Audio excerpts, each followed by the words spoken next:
So today we will cover I will touch upon the Hay method because I'm sure all of you have heard of Hay and must be wondering, hey, what is this Hay method? And then we will be doing something very, very important, which all of you must be waiting for, and you can apply it. The comp ratios, the red circle, blue circle, green circle, and then we'll be doing external equity, which is also called a market benchmark. All right. It is a very interesting and a very helpful session where you can actually go and apply it in your organization. Okay. Yeah. So Hayes method. How many of you are a little familiar with the Hayes method? Has anybody uh, heard this word Hay? Yeah, Yeah, Seema must have ma'am. heard because in Yes. Dubai, Yeah, most companies or manufacturing organizations, and especially in Dubai, everybody yeah. goes, True, most of them go for a Hay true, method. Okay. true, true. So Hay method is actually a point plan method. So you should not get overwhelmed and say, hey, how? So it is the same as point method. But having said that, where are the differences? Okay. Now, just like in point method, you had to identify compensable factors. You had to do what degrees of differentiation. You had to do the weightages. Okay. And then calculate the total point value for positions. But in here, it's a patented method. In fact, it's a mother of the point plan. All Mercer, Hewitt, even this customized point plan, all the methods actually are drawn from his method. You have to be certified to use Hay method. Okay. So therefore, Hay method has some kind of a what? In the sense, not everybody, but yes, having said that, if you are aware of what happens in Hayes method, then when a consultant comes to do the Hayes method, then you are in a better position to appraise and you are in a better position to ask questions as well and understand the entire thing. All right. Now, so what was the process in a point plan? Identifying or determining the compensable factors. Now, here you don't have to do that. What happens in here? It comes predetermined. It comes with a set of compensable factors. Now, you may say, hey, there are only three compensable factors with again sub-compensable factors. So, what are those three compensable factors? Know how, problem solving, and accountability. What are these? Three compensable factors. Huh? Wherever you do, universally across the globe, so you have a set of three compensable factors only in A. Accepting that it comes in two variations depending on the size of the organization. So there are two variations of this point plan, same compensable factors. So the size matters. So one for the small companies and one for the big companies, depending on the scale of your operations. Okay. Now, you may say know how, as the word suggests. Know how. What do you what comes to your mind when I say know how? Tell me. Quick, guys. We have a lot to go. So I want you all to really be not sleep off active. So I'm going to ask you all the time question. Know-how Know is how. Know skills, how. skills and competencies. Skills and competencies. Absolutely. What is the knowledge required? Right? Huh? So when we say know-how, it is just not the technical, because say for example, Dhruvai is a regional manager in L&D. He may require certain technical skills, etc., etc. But he also reads managerial, no? Because he is also managing some teams, etc. So technical, managerial, also people related skills. Okay, like interpersonal communication, etc. So the know-how is subdivided again. It has sub-compensable factors. How many? Three compensable factors. Got it? Problem solving. What comes to your mind when I say problem solving? Does every role have some amount of problem solving? Lower the job, lower level of problem solving. Higher the job, higher level. Because lower the job, just within that environment will be just within that circle of his influence, right? And challenges will be minimum. For example, I will take a simple example of a call center. Uh, Incoming call center guy. His problems will be very simple, right? Huh? Environment is very small, those calls which come, and challenges. When I say challenges of a site engineer on a construction site, will his challenges be more problems? Huh? And so therefore, and across the teams, different verticals. So in problem solving, so there are two sub-compensable factors. Then the third compensable factor as per Hay is what? Accountability. Now, as according to Hay, they say every job comes with accountability. What is that you understand by accountability? Simple. When I say, what is Seema accountable for? What does she understand then? Accountability. Means Ultimately, I'm it's the accountability. responsible. Whatever assigned to me, I'm the responsible for her. Yeah. So if I were to say, Mithali, what are your deliverables, right? What Right. is your output? Why do you exist in that job? What are Correct. those things? Accountability translates into those things, right? Correct. So, so according to Hay, it says every job exists for certain output. Okay. So, in other words, when you look at Hay, as I said, accountability. So again, it has what? Three sub-compensable factors. That means what is the kind of a freedom you have to you can do to deliver this?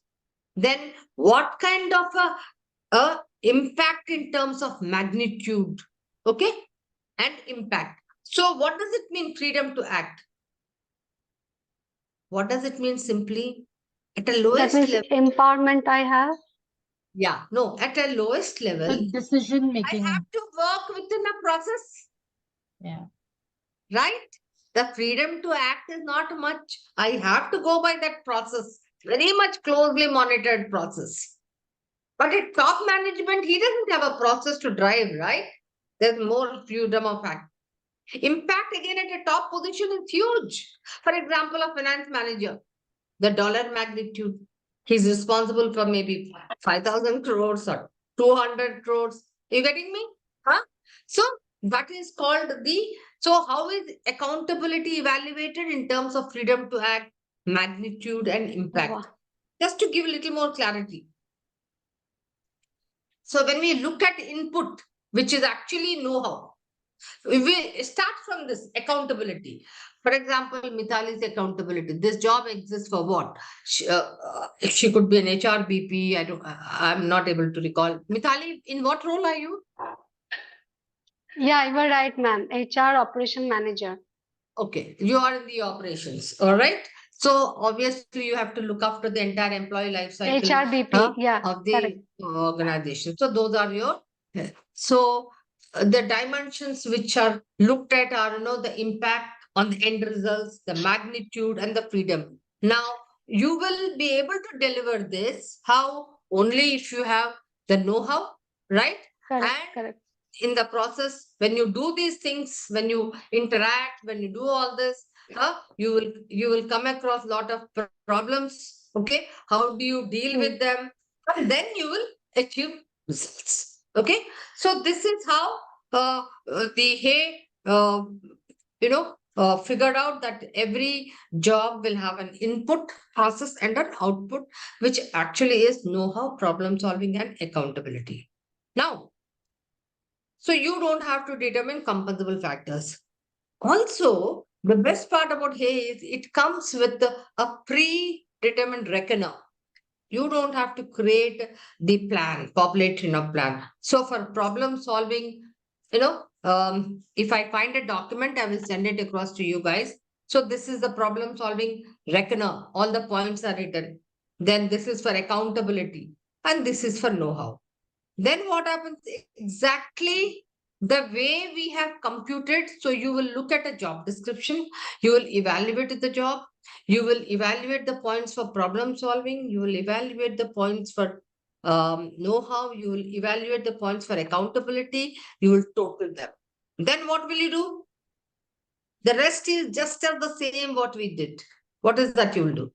If you have to predict salaries, tell me anybody. Seema, what would you do once you have done the total point plan as per Hay plan, taking into consideration these compensable factors? Then list of positions, benchmark positions, then list out all the total point values as X, then Correct. look at market data as Y, and do the Profit regression and salary. predict the salary. Got Yes. it? Yeah. Simple as that. Understood?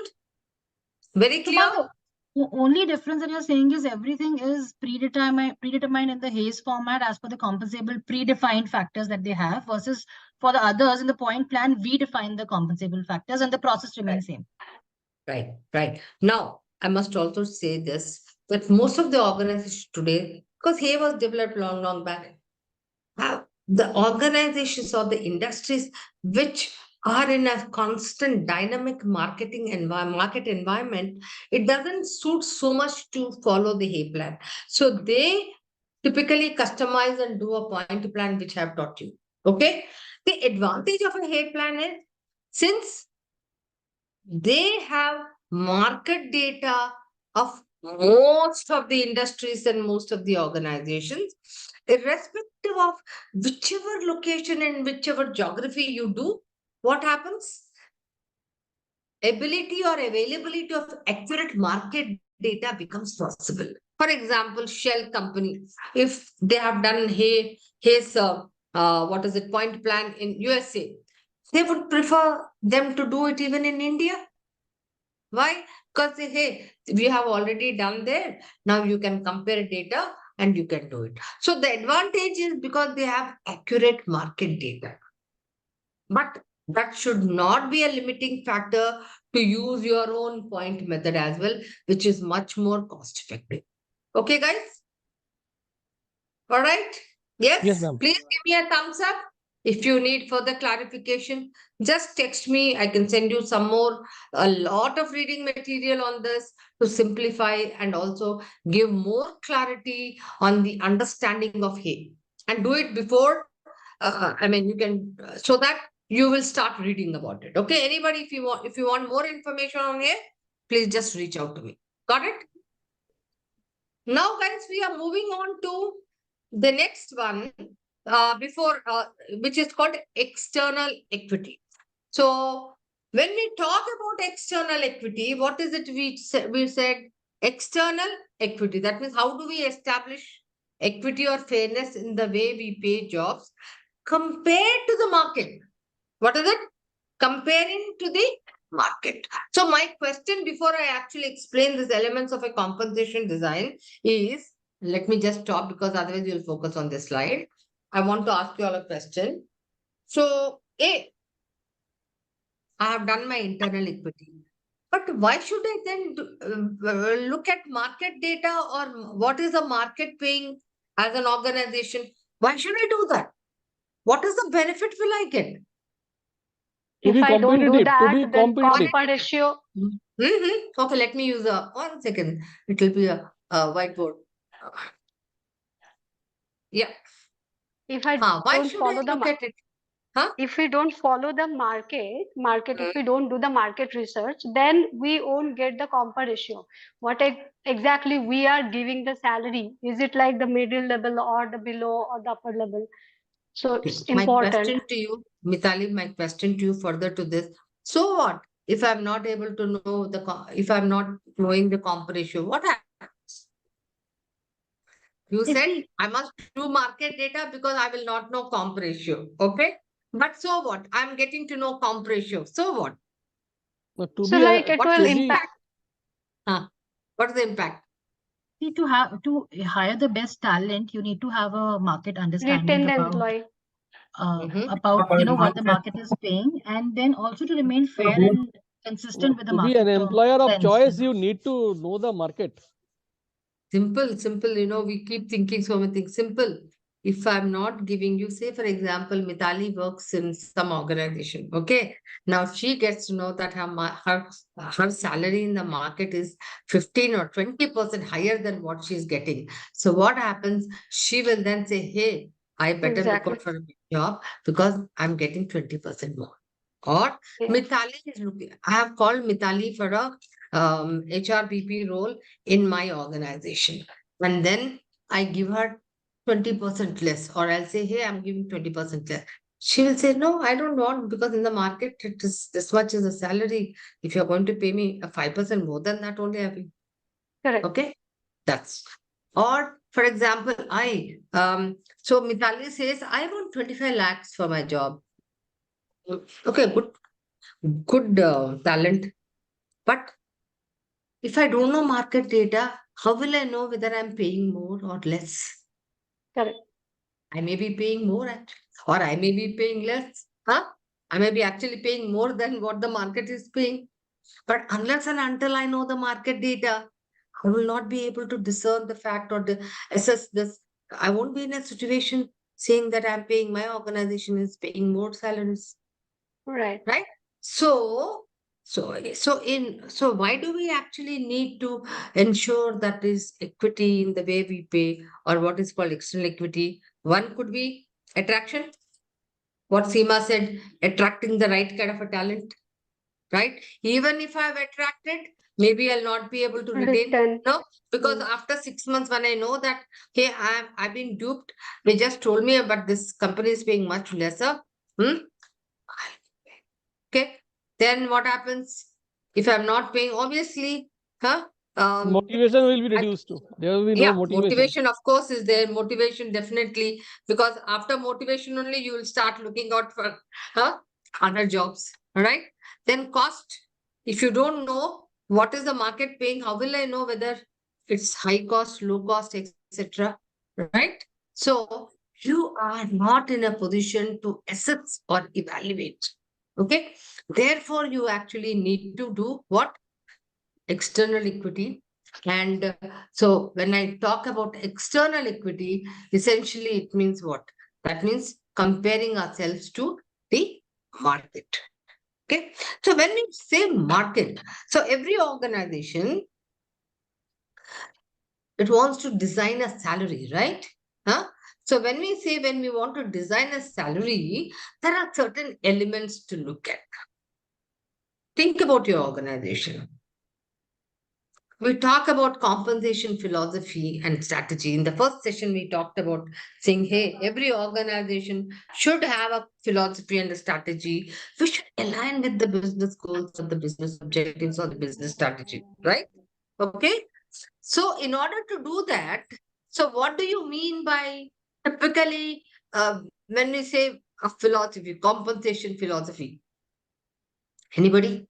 When I talk about compensation philosophy, what does it mean? So what's the purpose? Why we are doing this? We Yeah, should be, yeah. philosophy will be more in terms of, hey, if my organization in the pharmaceutical industry, these are the kind of people I have to attract. So how should I reward them, right? Right. How does this actually support my strategy? Because if I'm not going to have the right kind of people in place, it need not be, one solution or one, for everybody. I need to have because I can't have for all levels the same kind of a strategy, because then I'll not be able to achieve my business objective. Right. So there are a lot of elements in it. So one is, when we're talking about philosophy, it could be, hey, how competitive I want to be. Do I want to pay more than the market, or less than the market, or maybe on par with the market? Got it? Which I always call leading the market, or lagging the market, or on par with the market. Are you with me, guys? Yes. Lead, Yes. lag, on par. Huh? How? Yes. It's important, no? Because it has an impact on what? It has an impact on wage cost. Because wage Right. cost has an impact on your profits, margins, etc. All right? Then Are your positions, is it a very complex organization? Are your various positions, how are they, level wise or function wise? Are there a lot of differences? Is it complex or is it a simple process? All that you need to know. Then, what is my definition of market? Is it every industry? Or who are my competitors? In which industry I am? With whom I want to compete? From where do I want to get talent? Is it from similar industries? Or is it from industries which take my talent with the same skill sets? So that's another good understanding I need to have. Then I talked about a pay mix, if you recall. So do I want to pay more just base salary and a very little variable pay? Is it short term, long term? What is the kind of a pay mix I want to have? Because this pay mix has a bearing on the kind of organization, the kind of industry it is, right? Then I'm also looking at, hey, what kind of a job evaluation did I have? Did I have a point plan, grading method, ranking method? So I need to also have how are jobs being valued in my organization. Then what are those key behaviors for which I want to reward? Am I looking at a lot of, driving performance? Is it, pay for performance, high performance? So I'm going to have the performance based, reward system is very, very critical to the success of my organization. So I need to have all those things. So these are some of the elements which I need to keep in mind when I'm designing a salary. So therefore, when I'm designing a salary, what happens? The external market, what is the market paying, etc., comes into play. Okay. Having said that, you need to understand certain terms or certain compensation analytical terms before we start talking about benchmarking or market, pay, because there are certain technical terms. Okay. So what are they? A, you need to understand what is a salary range. Does everybody understand what is a salary range? Somebody's put a chat. Let me see. Okay, nothing. Huh. Minimum and What? maximum salary. Pardon? Minimum and maximum salary for a particular given position and at particular level. Absolutely. Very, very, okay. Very, anybody else want to give me a little more? Mm, yeah. Anybody? What is, yeah, salary range? Seema, you want to take an attempt, or Mithali? Around the Have you, midpoint, ma'am, it could be have around you the heard? midpoint. Did you hear what a salary range means? Yeah. Yes, ma'am. Huh? So, Yes, yes. Yes. should I go Yeah. ahead? Huh, Yeah, huh. go on.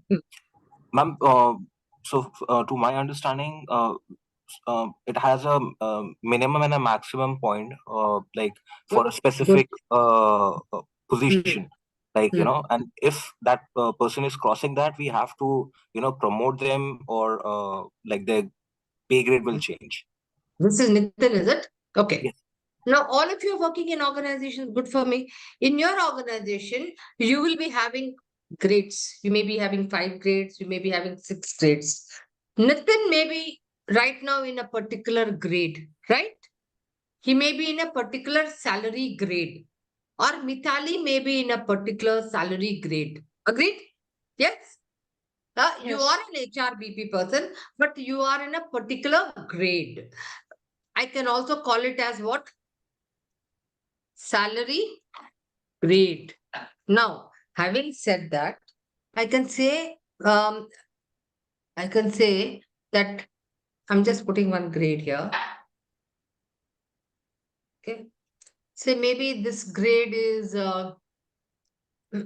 capital L and then 1. This is a salary grade 1, right?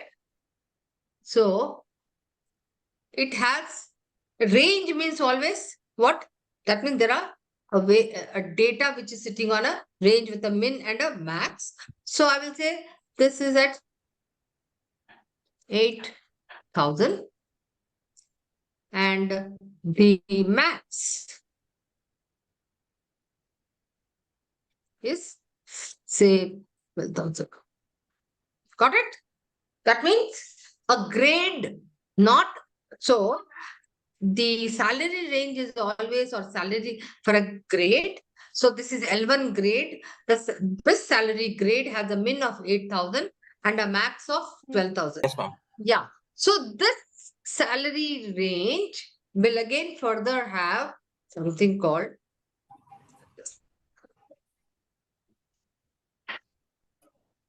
okay. Now midpoint. Okay. Every salary grade will have a midpoint. And so if I were to now give it an equal amount, so can I say this is 9123? Okay. Now this will be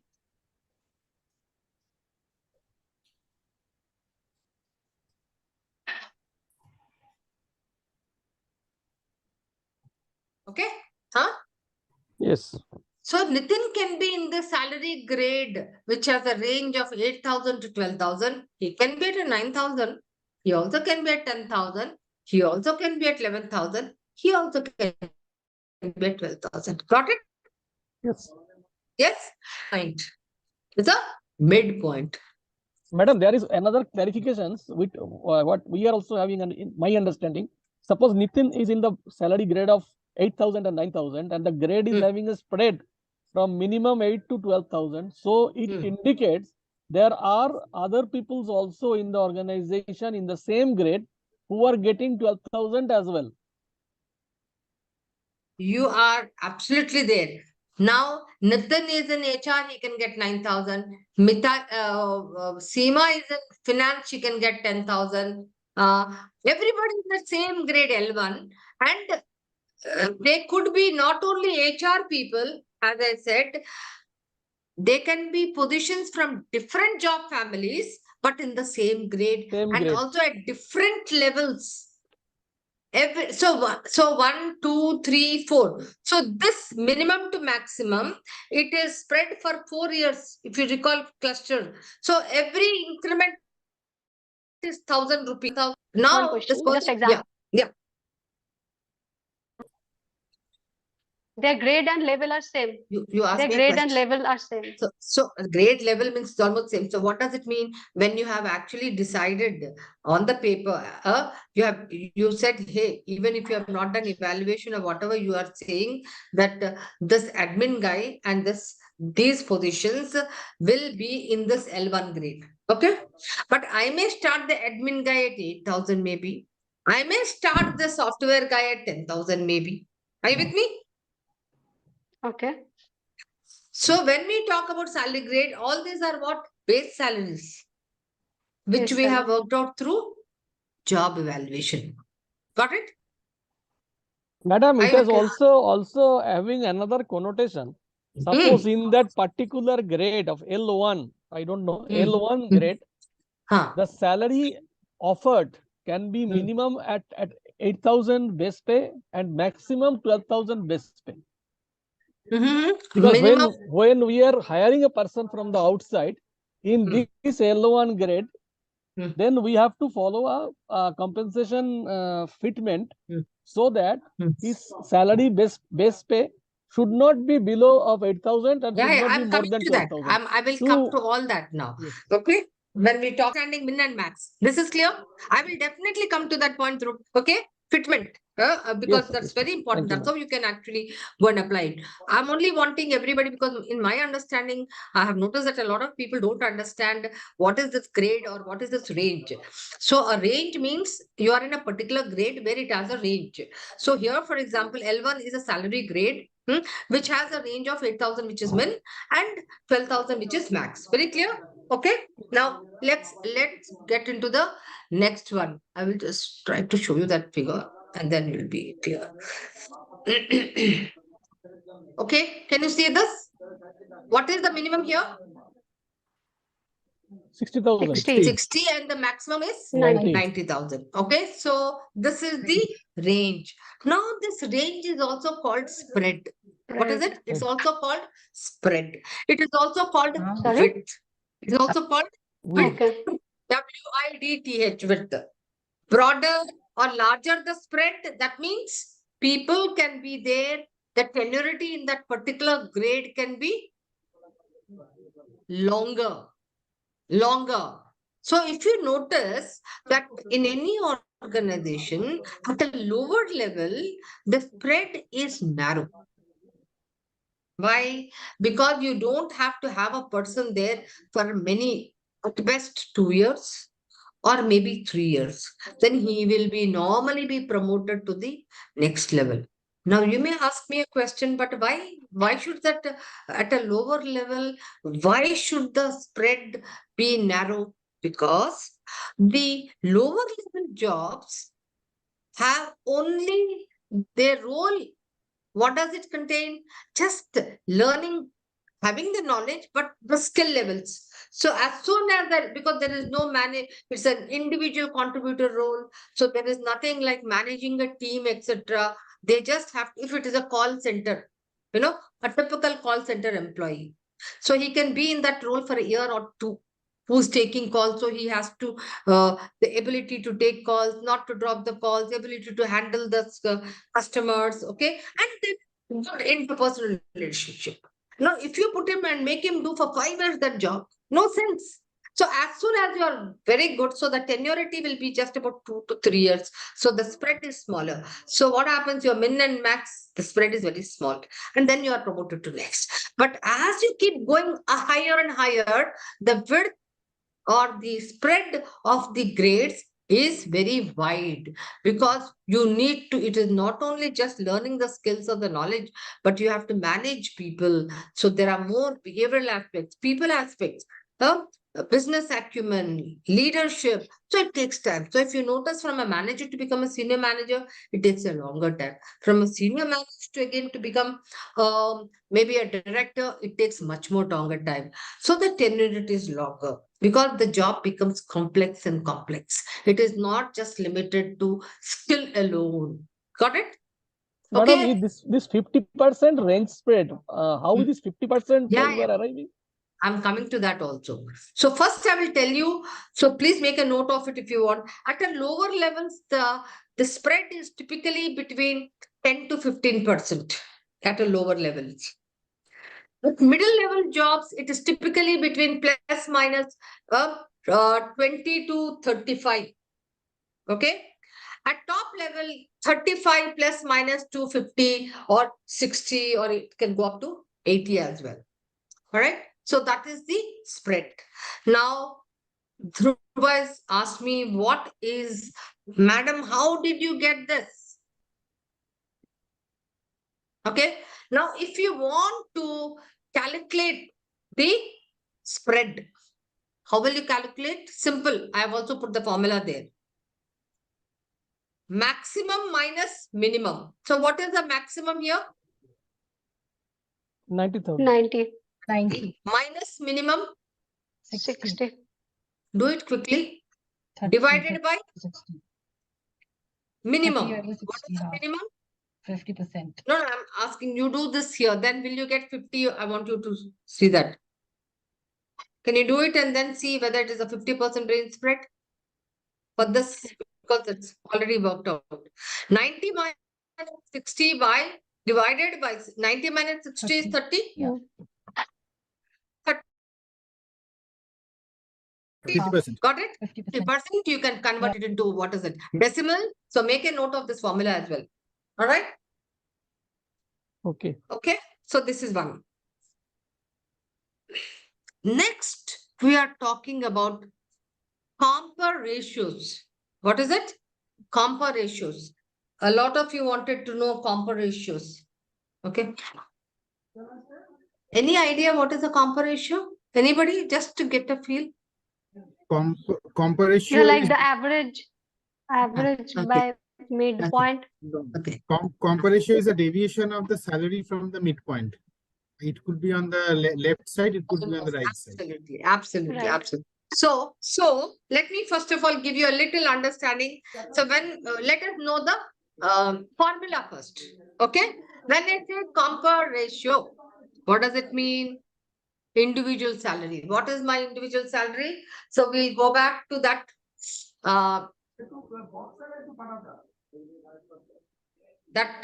example. Minimum salary, My maximum salary. salary, say for example, Mithali's salary is how much? Individual salary is, okay, what is it? Base 9,000. salary only. You may be in that range, but your base salary is right now how much? 9,000. 9,000. Base salary. So formula is what? For calculating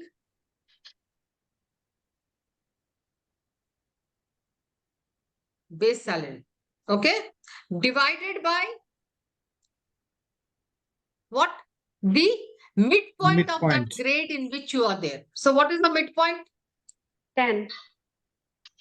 So to calculate and tell me quickly how much it is.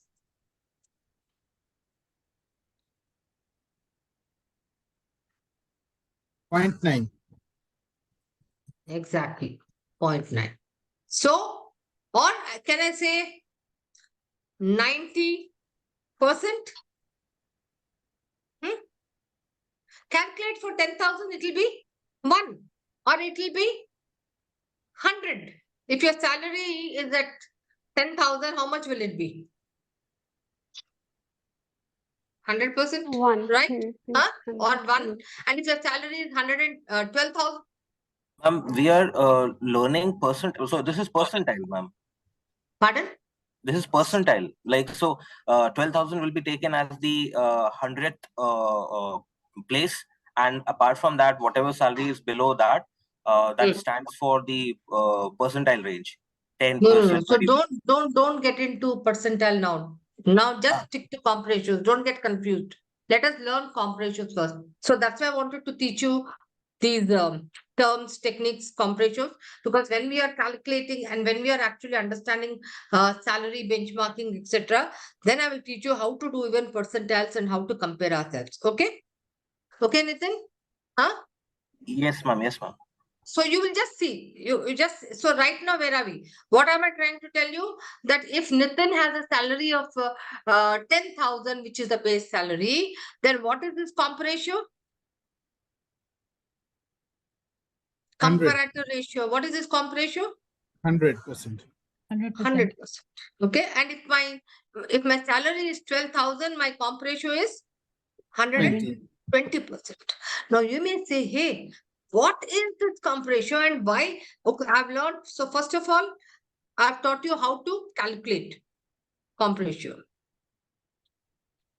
Two things. Comp ratio can be calculated for your own internal grade. That means you are looking at your own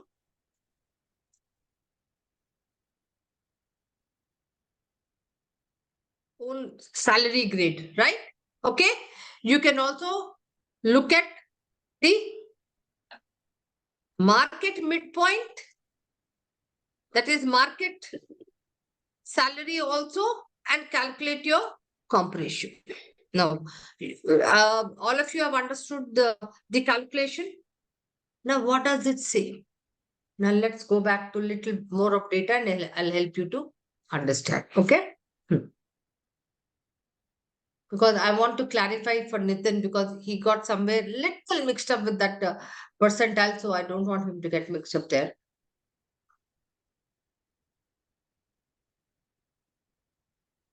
Okay. The spread is all very clear, right? So, okay. So first of all, the formula is your salary divided by the midpoint. And if you want, you can multiply it by 100, make it a percentage. So, or you can make it a decimal. So when it is always 100% or 1, it is what? Equal to midpoint. Equal. And if it is less than 1, that means it is less than your midpoint range. And if it is more than 100%, that means you are paying more than the midpoint salary. Now the challenge, let me go to the data. This might help you. Can you see this data? Yes. Say, for example, all these guys, principal software engineer, software development, entry-level software, all these guys are in a similar grade. Okay. Or they could be in different grades because we are calculating individual comp ratios. Now, we will look at similar grades. Now, their basic salary is this and their midpoint salary is this. Okay.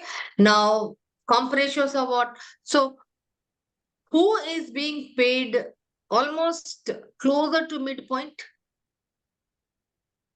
The name is there. Closer to midpoint. Oliver. 9.96. No, closer. Oliver is like Oliver. exactly touched So that if midpoint. you see 0.966, Pope Yeah. is a guy who's being Pope. paid closer to Close to midpoint. Correct. Even Nova 0.94, okay, and even the other guy Jones 0.917 and Williams 0.94. Who's being paid a little higher than midpoint? The guy Oliver. And who's being paid lesser than 0.9? Two guys, James and Eliza. James and Yes. Eliza. Now let us just go back to our very, very simple kind of a example, which I always give to understand this before I show you some more interesting slides on. Okay, because Nitin should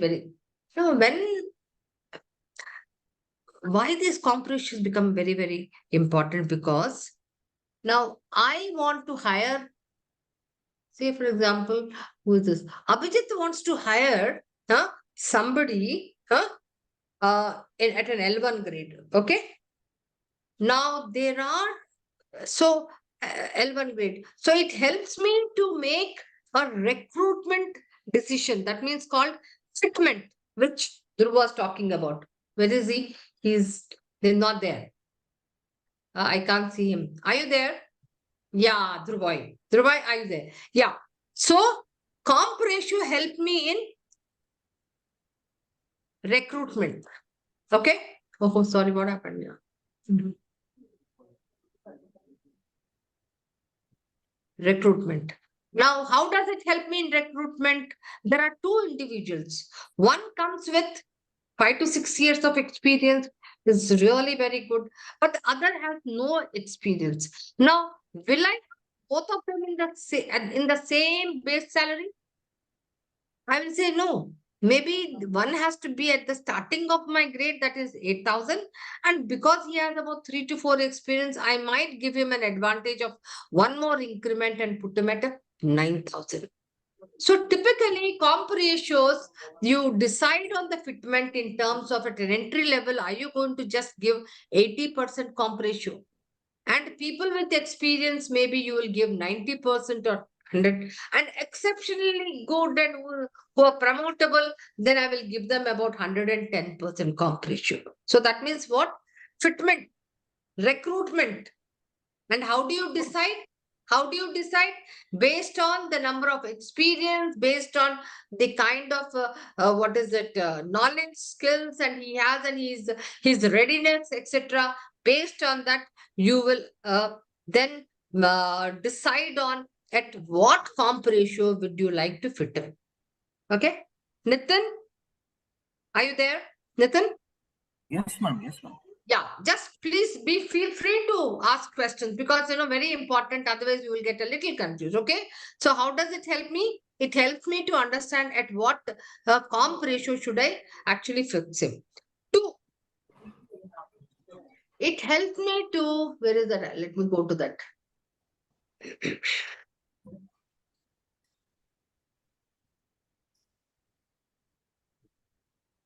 Okay, just let me show you that. So this is what I was trying to tell you, that when I want to do recruitment, fitment, do I give him an 80% or do I fit him at 100%, or is he very, very good that I take him up to 120%? Is this very clear, all of you? Huh? Yes, ma'am. It helps me into recruitment. Let me just not this. Let me just go to this now. 1 second. So comp ratio also helps me in terms of giving what merit or annual increments. What is it? comp ratios help me. So in every organization, just before the annual increment, they start calculating comp ratios at an individual level for all the business units. Tell me why? Why do you think so? Anybody? I'm so Because- sorry, ma'am. Will you please repeat? I'm so sorry. Comp ratios, I told you they help you in recruitment, fitment. Yeah. Two, in performance, giving annual increments based on your performance rating. Hmm. So typically in every organization, they start calculating the comp ratios just before the annual increments. Why? Now, as you see, Because- in huh? Because employees who are below the median or below the comp ratio and are good performers, they can be identified for some kind of market correction or something. No, not only market correction. I Not think it's market even correction. to give them probably the 120% what they've kind of thought of, because they're the people you want to retain in the system, right? So what happens typically, you would have noticed, as an HR head, I always had people, why am I getting less? I also got a rating of 4. He also got a rating of 4 in same role. Why am I getting less increment and why is he getting more increment? Okay. Now, when we talk about it, typically when we calculate comp ratios across every grade, okay, for every position, then what do we do? You will have a typical performance rating in every organization, right? From an unacceptable, it could be, this could be 1, 2, and 3, and 4, and 5. 5 could be an outstanding. That means in terms consistently exceeding expectations, etc.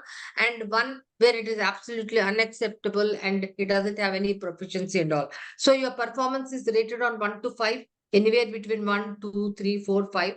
Very clear? That is clear?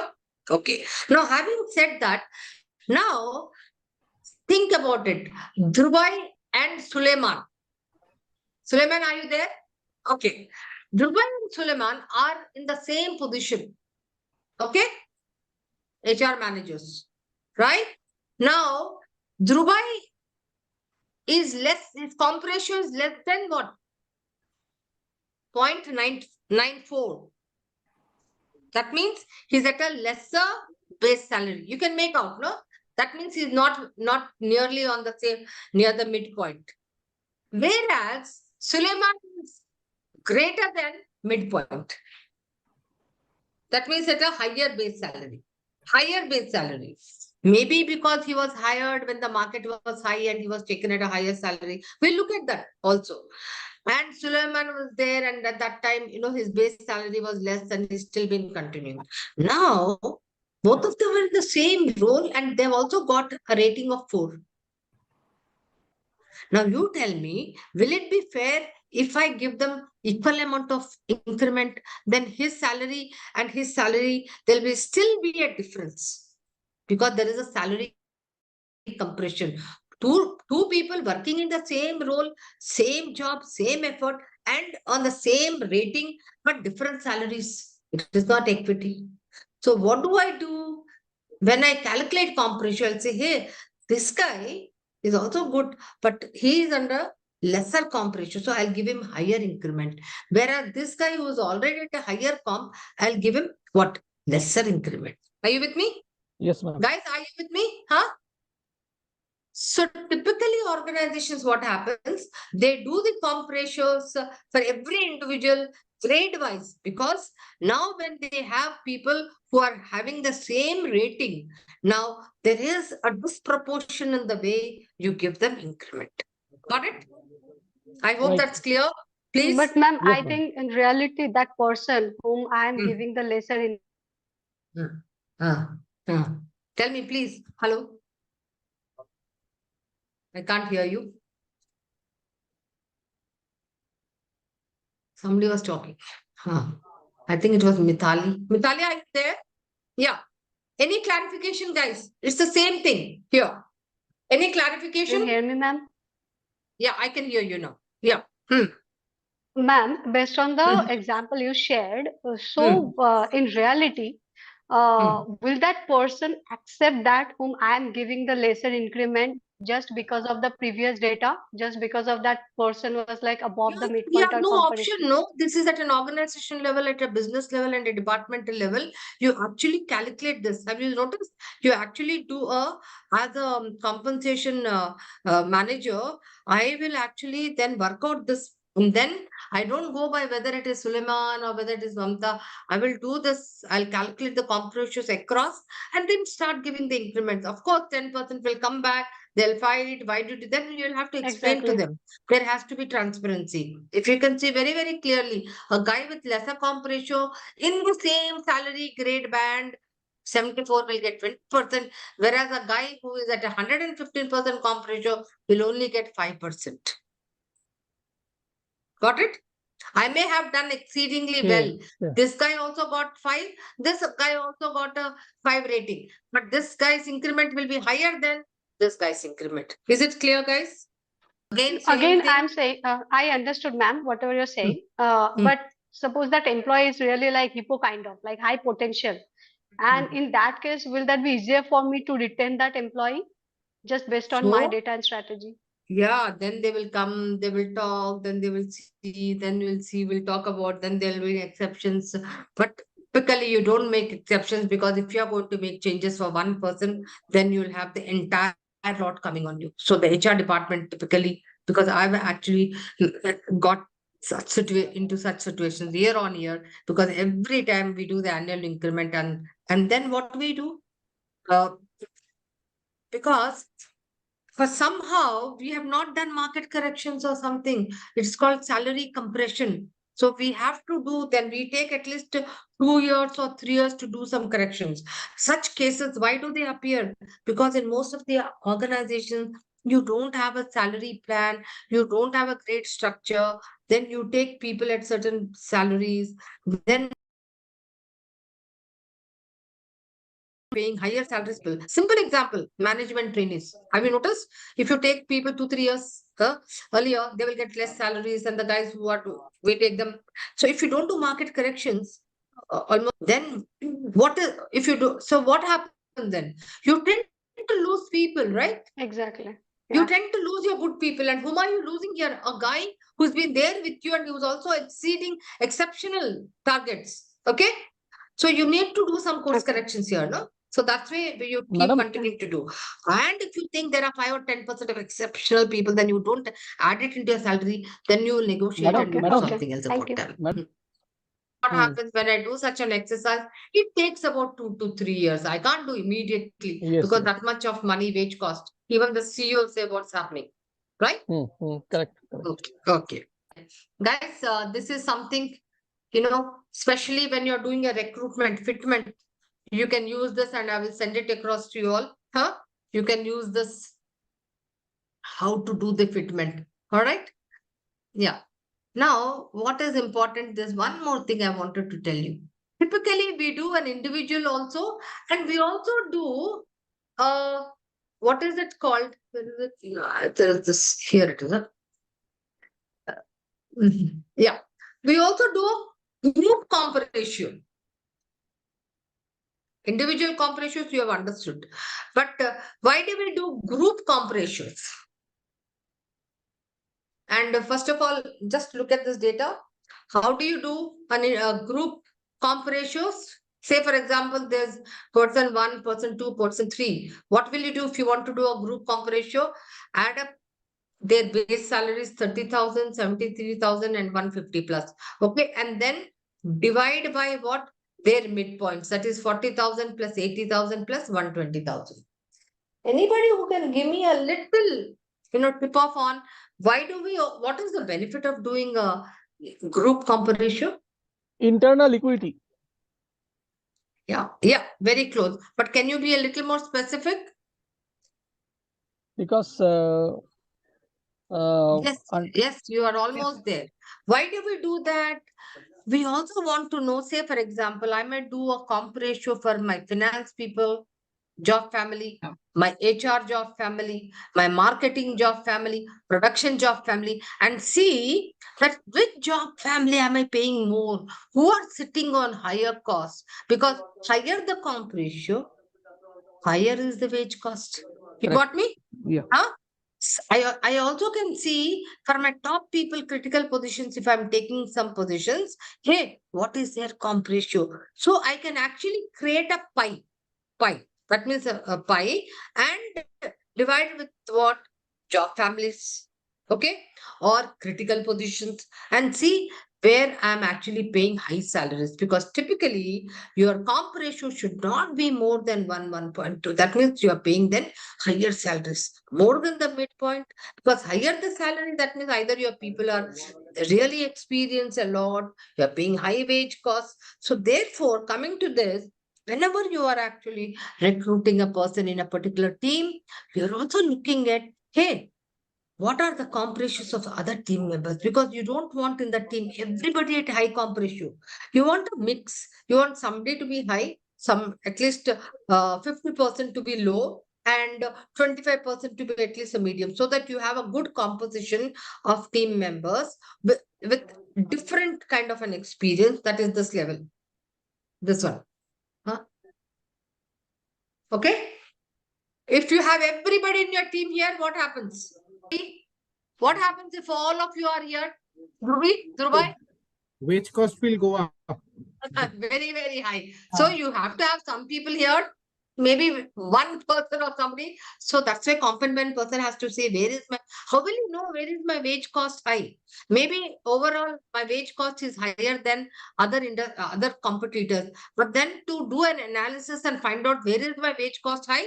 Comp ratios. Okay? You have to do comp ratios. Yes, Yes. ma'am. Okay. So I have given you comp ratios here. So which job family is sitting on a high comp ratio? Executive PA. So 1.20. So executive. Yeah, Executive PA. executive PAs are sitting on a high comp ratio. Which is the least? Payment team is sitting in the Anything. least. Okay, HR. All right, you all are there by 0.95 or something. So this is how you can also do comp ratio by departments. All right. How will you do? Number of employees, their base salaries divided by the midpoints. Next one is called, we'll use this only, rule. What is that rule called? The red circle. Okay. And Dhruv was talking about. And what is the other circle?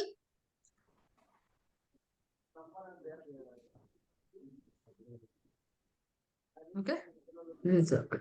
What does it mean? Typically, so your salary range is divided into what? Min, max, right? Okay. Now, typically a midpoint will be what? When I teach you percentile, a 50th. I don't know how many of you, yes, I know one thing, Nathan knows. 50th percentile, right? Half. Half means 50. I will teach you now. I'll just come to that. What's a percentile? And okay. So red circle means that, what is it? That you cannot pay a person. If I'm recruiting Abhijit in L1 here, I cannot pay him less than 8,000. I cannot pay him less than 8,000. Even if he is getting very less salary in his previous job, I have to start him at this 8,000. Okay, you cannot do that. What is green circle? Cannot pay I'm more sorry, than guys. 12,000. I'm sorry, guys. Red circle and green circle. So red circle is the red one and the green circle. So I cannot give him less than 8,000, which is called a green circle. Okay, green circle. What is red circle? Now Abhijit has reached 12,000. I cannot extend this range and make it what? 13,000. Higher. Let me just show you a nice slide to explain how.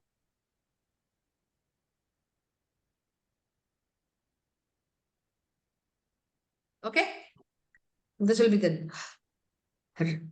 So say for example, this is my salary range.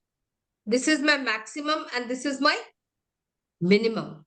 Okay, Abhijit has reached the maximum of this range, salary range, which is 12,000. Now what can I do? if he has to be still there in that grade L1, I cannot increase in his base salary. At best, I can give him a performance bonus. That's it. I cannot give him an additional increment which adds on to his annual increment. No. So normally what you do, if I don't give him anything, what will happen? He will be demotivated. So I can only give him a performance bonus which is equivalent to this what? Percentage of rating. Got it? But I cannot add that to his base salary, which increases his salary. So that is called a red circle. Whereas what is green circle? That means if I have to recruit a person, I cannot pay a person below the minimum. But most of these family organizations or startups, etc., they won't have a great structure. They will pay anything. Okay, I'm recruiting this person. How much are you getting? All right. If he is actually unemployed for a long time, all right, I can't give this much. I will try to, what will I try to do? I'll take the advantage of the situation because it's not working and put him at a very less salary, right? Typically, most of the organizations, that's what they do. But there is a rule to it, and this is called the green circle and the red circle. Now you will see how in market pricing, etc., when we use it, how we are going to actually make a utilization of this principle and how do you make changes in the grade structure or when people. So that's what we will do when we actually do the market pricing. Okay. So here if you see the salary of this person is how much? Don't worry. Okay. Now the salary here is how much?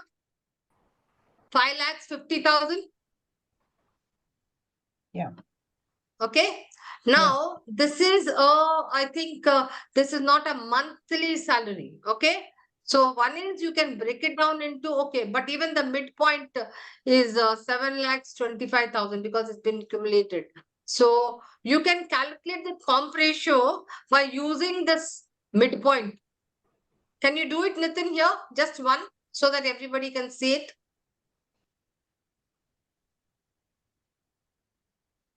Okay, I have. We will take only the midpoint. Yeah, midpoint and salary and calculate comp ratio. Simple. Salary divided by comp ratio into 100. No? Ma'am, first of all, we'll calculate the midpoint. So we have. Don't calculate midpoint.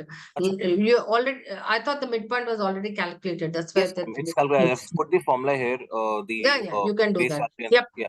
Absolutely. And then coming on comp ratio. See, simple. How do you calculate midpoint? If these are the people who are there and that's the range, okay, 55, the midpoint will be max minus min. You remember that formula? Max minus min by min. Do that, Nitin. Ma'am, here's the calculation that I did. Oh, you've already done it. Okay, great. Yes. Okay. That's why I've broken it down. So we have the maximum salary, which is B12, which is 9 lakh, right? Then we subtracted with the 5,50,000. 5,50,000. We divided it by 2, and we added the base salary, like the first salary that we have. Yeah, absolutely. Correct.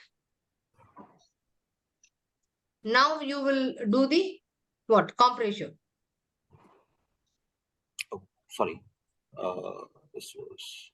Now you have to calculate the comp ratio. You have the midpoint, you have to do the comp ratio. And now with comp ratio, Yeah. So can you calculate the comp ratio? Yes, ma'am. So we have the salary which needs to be calculated. So let's say for the 55,000, 5,50,000. Yeah. So we have 5,50,000 divided by, now because we already have the midpoint, market midpoint, will divide it by that multiplied by 100. Correct. So what did you get?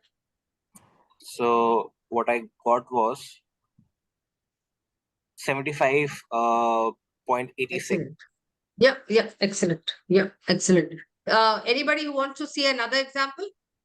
You can do it for 9 lakhs. So again, ma'am, same thing. The salary for the 6%, salary 6, that is 9 lakh. We'll put that divided by the midpoint multiplied by 100. Right. Yeah. How much did you get? I got 124.1. Okay. So just round it off if you don't mind. Just round it off to the nearest so that we'll keep the things simpler. You don't have to bother. Now just look at the comp ratios. Say for example, all these software engineers, they are on these 6 people are on different comp ratios: 75, 86, 95, 103. Who's being paid the highest in the same? Ma'am, the salary 6. Salary 6. Salary 6, 124. So what happens typically in an organization? So if they're doing the same job, the salary, one guy may also ask, no, why is this guy getting so much of salary? You need to really look at, is the salary correlating with the number of years, tenuity? What is it? Is it a promotionable material, etc.? Right? Why is this huge difference in comp ratios? Because it will again affect his annual increment. So typically, you need to really address these issues whenever we are doing this comp ratios, as I stated earlier, during annual increment. So a guy who's getting who's already at 124, have to really think that has he reached the end of that, salary grade? So now, what do I do? So what will I do now? Typically, if he's a real top performer, I will promote him so that his comp ratio will be calculated now with the new salary grade, right? Yeah. Yes. It won't be in, because then his his role will change. That means I'm paying for a larger role as in compared to a same role which he was doing in the previous grade. Are you with me, guys, now? Correct. Yes, ma'am. So whenever you sit and calculate comp ratios, especially people who are beyond the midpoint, you have to take into consideration. And mind you, comp ratio means people in the same grade, not looking at different grades. That's very, very important. Okay? People in the same grades. So what happens, organization typically people are at a very low comp ratio and they are low performers, then you don't do anything. Automatically you want to get rid of them as well. You are only taking into consideration my top performers who are actually having a performance rating of 4, 5. Hey, what should I do with them? How do I actually motivate them? Are you with me? Okay. Okay. So I think just before we broke for our tea, we were talking about market and why should we look at market data. And a lot of you said, yes, if we do not have the market data, then we're not able to attract people. We won't be able to retain people. People will not be motivated if they find out that they are actually not being fairly paid, etc. and etc. So therefore, what happens, in order to establish fairness, you also need to look at what is the market paying. So essentially, when we talk about external equity, what is external equity? That means what are the markets paying? Typically, industries or say competitors or peer companies in a similar organization. Okay, so when we do that, we essentially get how competitive we are. What happens? How competitive we are, and we are able to then openly communicate that, be very transparent so that we are able to retain our best employees.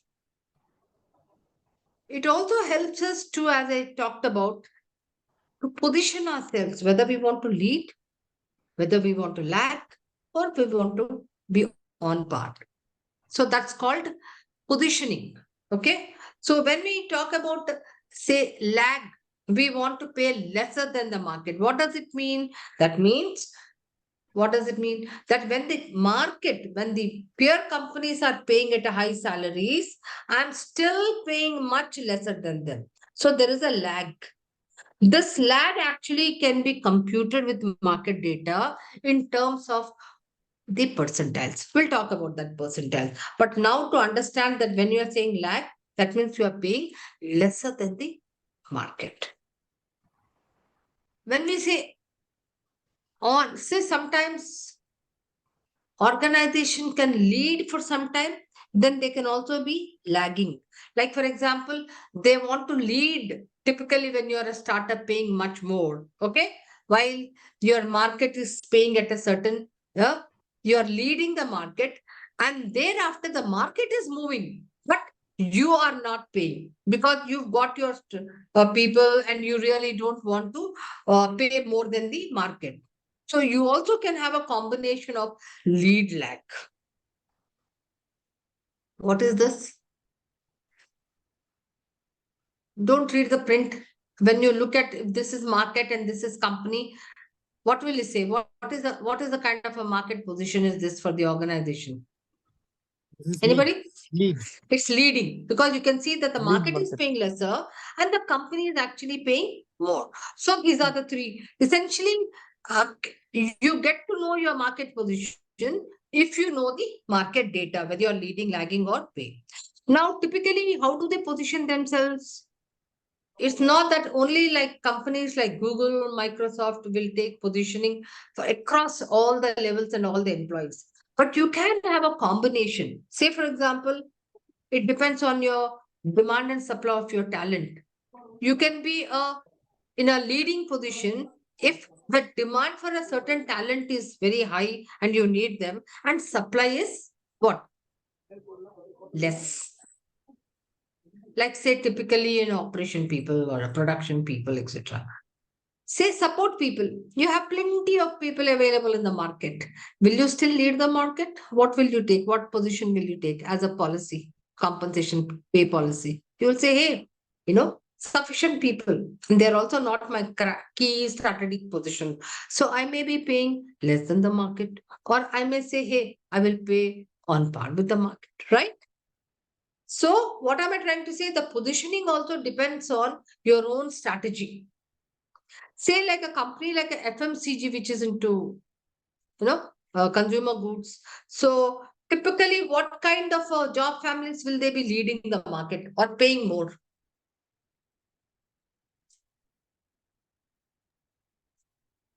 Yeah. What kind of? Lead market, lead market. No. For which job families will they be paying more? Market research. Branding. Sales, marketing, branding, right? Yeah, the entire sales and marketing job. Market research. Job family, market, the entire sales and marketing family. Say, for example, manufacturing organization, which job family will they wanting to lead more primarily? Operations. Production. No? Cool. So mostly production.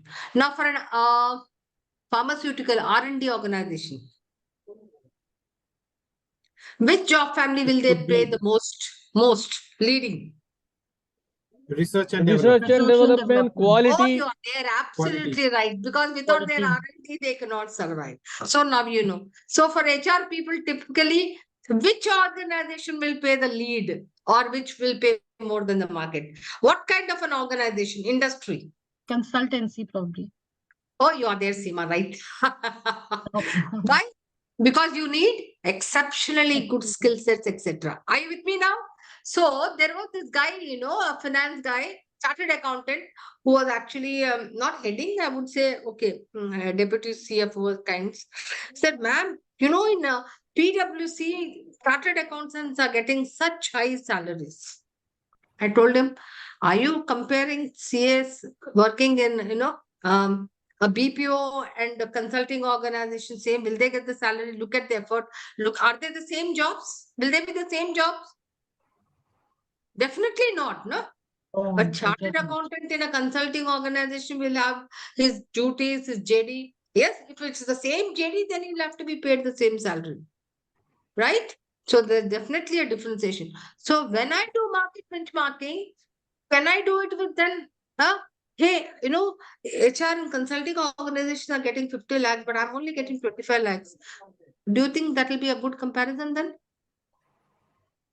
It will not be because the nature of job is very different. Okay, great. So this is one is the position. Also, will you say that the stage at which the organization is? The life cycle of the organization also matters when you are positioning your salary structure, right? Your pay policy. Because when you're a startup, you will have a different, when you are growing, when at a decline stage, your pay mix also will be different. So we'll talk a little about it. So this also has a huge impact on the kind of market positioning. So typically, what do you understand? So how do we build external equity? By getting to know the simple market data, how much is market paying. So when we look at salary survey, what do you think we should be doing typically? What are some of the things we will do? Quick. We would look at similar industries. What similar in this? Means I will identify what? First of all, a list of organization or industries which are similar to a line of business. First of all, I'll have to identify, hey, which are those benchmarked positions? List of what? Positions I want to benchmark, right? I want to. Yeah. So I used a term here, benchmarked. What does it mean, benchmark? Comparison, basically. Benchmark itself is comparison. So therefore, when I say benchmarked position, that means positions which can be compared in the industry. Very important. I have a very unique position. Now, can I take that position and compare it in the market? No. No, ma'am. Because the job. So how do I first of all compare? By job descriptions. So JD becomes a very important document for me by which I want to then compare. So when I say benchmarked positions A, I need to understand that these are positions which are there comparable in the peer organizations or in the organizations with which I want to compete. Okay. B.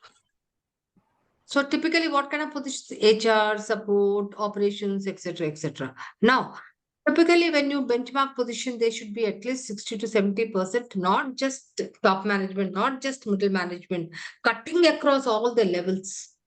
What? Cutting across all the levels. They should form a considerable, significant part of the organization. So they should be a chunk of at least 60 to 70% of the jobs. Okay. Now, having said that, then what do you do? Identify your comparators. From where you want to. Okay. So typically when I say comparators, who could they be? They could be organizations, like say, for example, in a company, I will have to look at all pharma companies, right? Or if I'm in an FMCG, I look at all FMCG companies. Similar companies or similar skill sets, etc., who are occupying. After identifying, I'll also look at what? Scale and size of the companies. Why scale and size is important? If I'm a 500 crore company and I'm comparing myself with a 20,000 crore company, do you think it's a good comparison? No. So I also need to take into consideration the scale and size of the company. Okay. So these are some of the things which you need to keep in mind when you are trying to benchmark. The other things, when you're doing a salary survey, then you can also do a customized salary survey, or you can actually take data from the published data which Mercer does or Hewitt does, etc. So typically these days what happens, because you want to cut costs, so you want to actually look at a published data. I'm sure most of you look at a Hewitt data or a Mercer data, etc. So what do? You either become a participant so that they will give you the data of that particular industry, which becomes much more cost benefit for you. Or you can buy data. Now, the challenge comes when you're buying data, then what kind of industries I have to keep in mind, etc. Then when you're buying data, you have to actually look at what kind of industries are included in that. Because you may buy data and then the scale and size, the comparators don't match anyway. Then what will you do? The success of your benchmarking depends on how much of matching happens. That's the key to the success. When I say matching, what is it? What is matching? Matching of what? Job descriptions. No, like At least 80 to 90%. Like, for example, if you are looking at a HR manager in another market, in the market and saying, hey, this is what they pay, you definitely have to look at what kind of a JD it has. And if it actually matches with an 80 to 90% of what you do, then it's a good match and a good comparison. Okay? So we talked about it. Right? It gives you a provision comparison. So when you are looking at it, did I talk about it?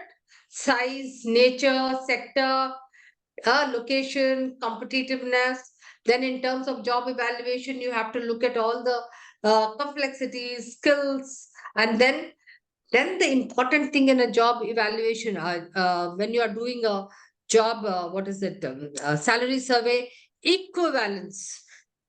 The word equivalence, what does it mean? It's called how do you equalize? Very important, no? Your job will have certain grades, your job will have certain roles. So, how do you do job equivalence, or what we call it as grade equivalence? Very important. So, typically, how do we do equivalence? We take the organization structure, look at the JDs, look at their responsibilities, look at the complexities, span of control, impact, and then create the job equivalence. Okay. We will definitely send you a case study or some material how to go about equivalence so that you are able to do this. Because today, what happens, only most of the consultants do this. You typically buy a ready-made published data. Okay. Now, as I said, you can do a standard survey, industry-wise, location-wise, across industries. You can do also a customized survey. Now, let me actually show you a survey, guys. What is very, very important is I will just show you something which I think, like we've already talked about, when you're talking about comparator companies, where you are hiring talent from and losing talent, size of the business, revenue, headcount, all these are very important. National presence or regional presence. For example, you are actually taking talent locally, but you are looking at national data. Will it make any relevance to it? Huh? You won't. Okay. And in a salary survey, you can also get all the HR practices, etc., etc. Okay. And typically, your comparator size should be at least 10 to 12 companies, that basket. Let me just show you this so that, it will be, it's an old Watson White report, which is interesting for the reason that it gives you a very good understanding of a salary survey and how do you do it. Okay. So this is the report of Watson White, a little outdated, but more importantly, it will help you to understand the entire, how do we do this. How many positions are here? Can you see my cursor? 65. How many? 65 positions. Okay. And how many companies have we taken? The basket of companies? 25 companies. And typically it is a IT services kind of a report. I mean, all the 25 employers are IT services. Now, so typically what happens, the report will have, all this is all GAN.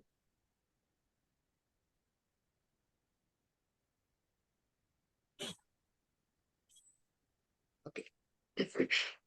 65 positions. And how are they classified into? They are classified into what Dhrubhai Jyoti was mentioning.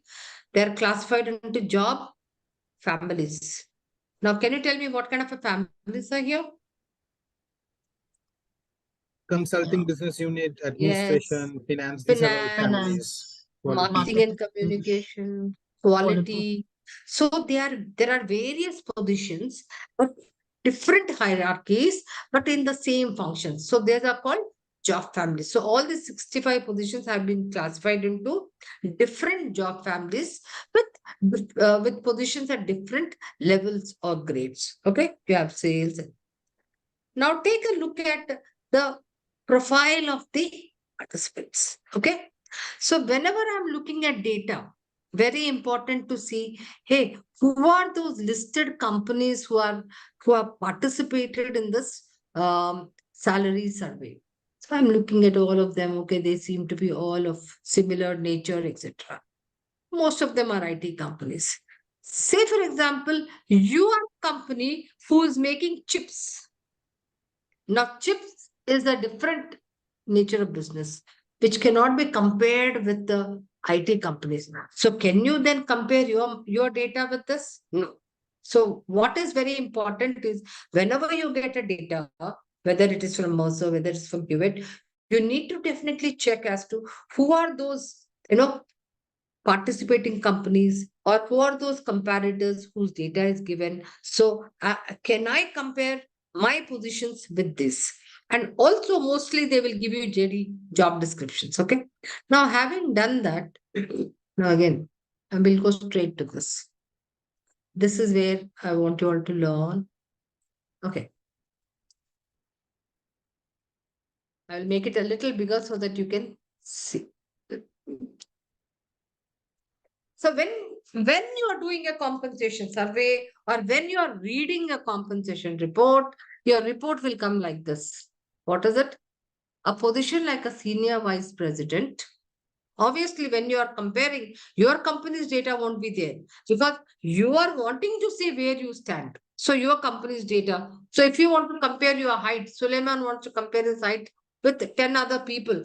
He will know what his height is and he will compare it, but he won't be one of the person there, right? So you want to check now, say for example, you have a position, look at this position, senior vice president or a director with 15 plus years of experience. Okay. Now, what can you see here in the report? Something like a percentiles, right? Always a report will be there in the form of the now Nitin. Now we are coming to percentiles. Okay. Yes, ma'am. Yes, ma'am. 10th percentile, 25th percentile, 50th percentile, 75th percentile, 90th percentile. Now, what is interesting to note is you have to understand, hey, what is this percentile? Anybody who can tell me what is percentile? Ma'am, Say, for example, I will say, yeah, Nitin will say. Yeah, Nitin, tell me. ma'am, let's say, I'm just giving an example. Let's take marks, okay? What's done in MBA.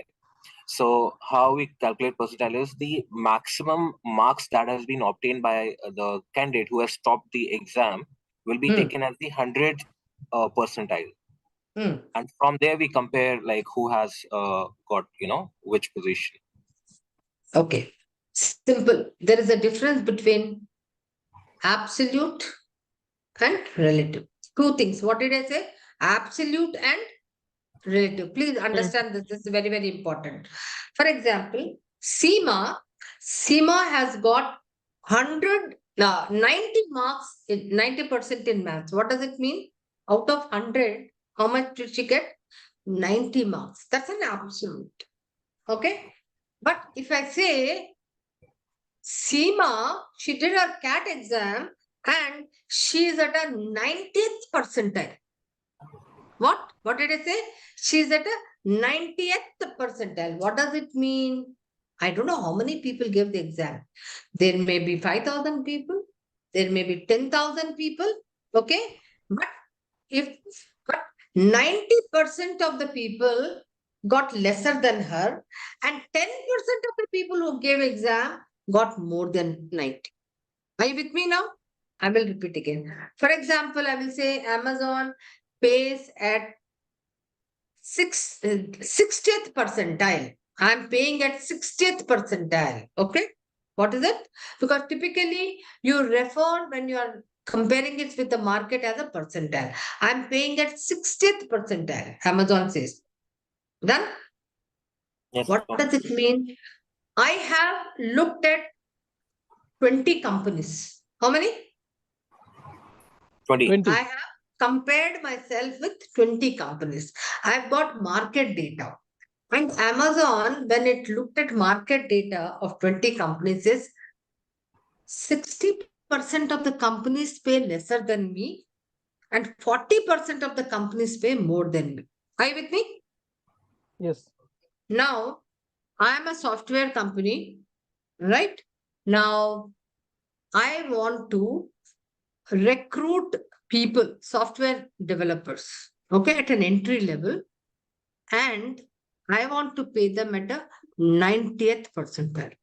What did I say? I want to pay what market is paying.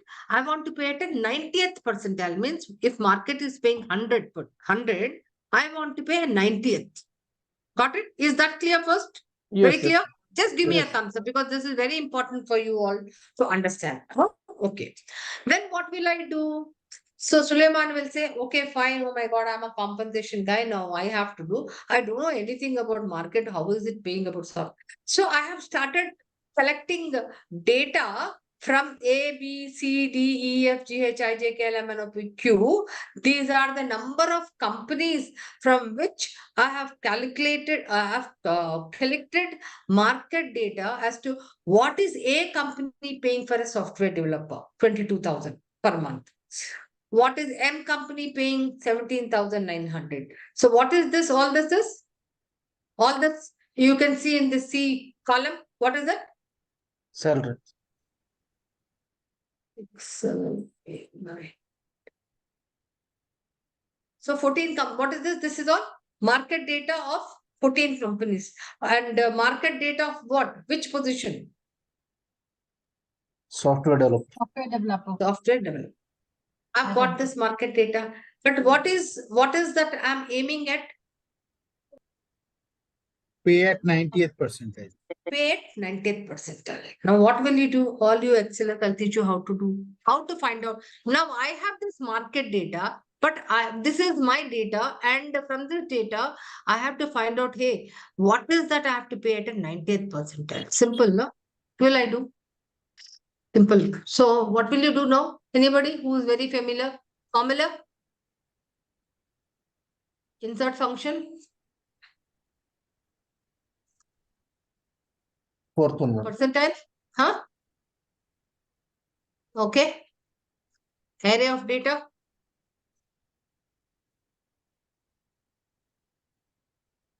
C6 to C19. Done. And what will be K?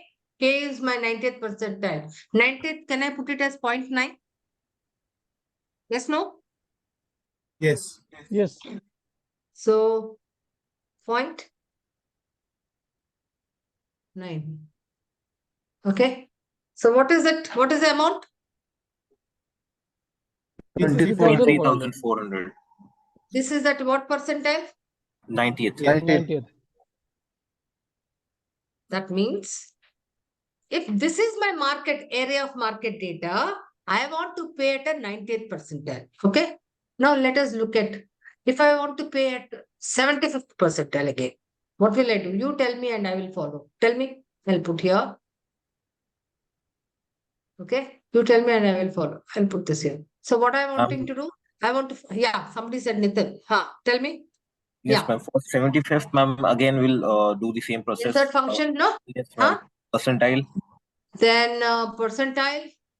Okay. We will then choose the array. So from A to Array Q. means range of Yes, ma'am. A P6. to Q. data collected. Yes, ma'am. Then And I'm then saying 75 will be 0.75. 0.75. 0.75. 0.75. And then, okay. Yes, ma'am. Got it? Is this now very clear? What is percentile means? My data is this. Here it is only 14. It can also go up. It can, but if I have to compute, that means percentile when your data is divided into 100 parts. Got it? Okay. So like say, for example, 70th percentile. What does it mean? That means there are 70 companies which are paying lesser than what you're paying and 30 companies which are paying more than what you're paying. Got it?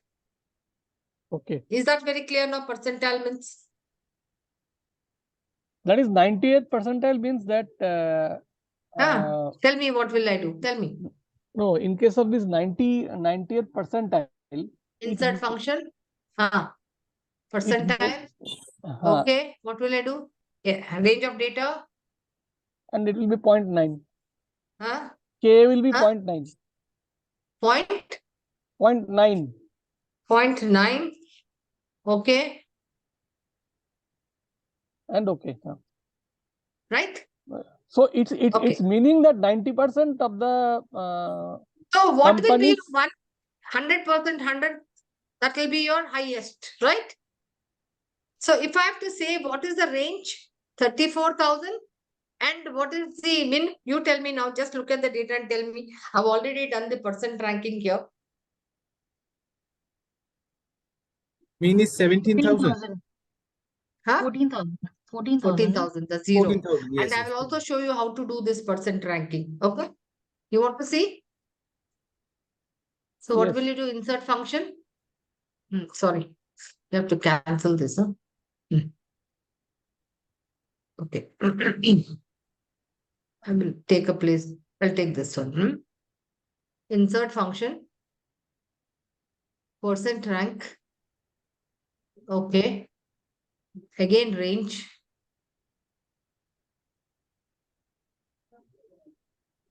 What will be X? What is X? I want to know at what percent rank is this? Okay. Then I will say, okay. 0.38. 38 percentile. Say, for example, now I know that I have to pay 23,400 if I want to recruit at a 90th percentile. Okay. But for example, if I'm already old company, I'm paying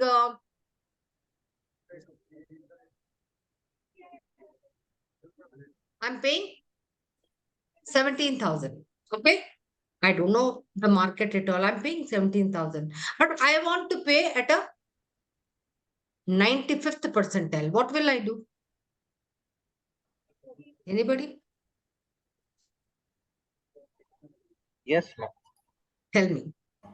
So 95th we are calculating, right? I want to pay at a 95th percentile. Right Yes, now, so, I'm paying 17,000 for these people, yes, software ma'am. So developers. Okay. we're gonna take function again, insert function, percentile, Yep. and after choosing the like range, Yeah. we'll then put the what percentile we want. So 0.95, 0.95, and we'll get the 95th percentile. So how much is it? 27,500. 27,500. So if I have to pay that much, so what will I do now? I'll have to increase from 17,000 to 27,500. 27. The difference, or it depends. Okay, oh, this is a lot. Then I can compute how much is the cost. Then, so this is how organization do. So the idea of doing this is to show you exactly this is what your Mercer, Hewitt, everybody will do. First, collect data, and then translate the data into what? Percentile forms. And then say, if you are paying this much, at what percentile are you vis-a-vis the market? So if I'm paying 17,000, now I want to know at what percentile am I with the market? How will I do? You tell me now. Is my question clear? What did I say? Ma'am, can you repeat the question? I'm so sorry. I'm, say for example, I'm a software company. Yes, Right ma'am. now, I'm paying to my software developer 17,000 rupees. Ma'am. Right? I want to know at what percentile, market percentile am I paying? So we'll do the survey, ma'am. So yeah, so you're doing the survey, you have the data now. How will you now convert this data, and how will you get to know where are you? I have given you the market data also. 17,000 rupees for your software developer. These are the 14 companies right now, what they are getting for a similar job. So you have to find out at what percentile are you paying vis-a-vis the market before So, you make any decision. yes, ma'am. So the data that we get from the market, we will see the who is No, the. you tell me, what to do here. You already have data. Tell me what will you do? How will you do statistically? What will you do now? Quick. So I'm teaching you how typically consultants do. So what will you do? You got the data. For this position, you are paying 17,000 internally. I want to know what is the market percentile there. Insert. Go to percent rank. Okay. Then, okay. Ma'am, Then the salary range.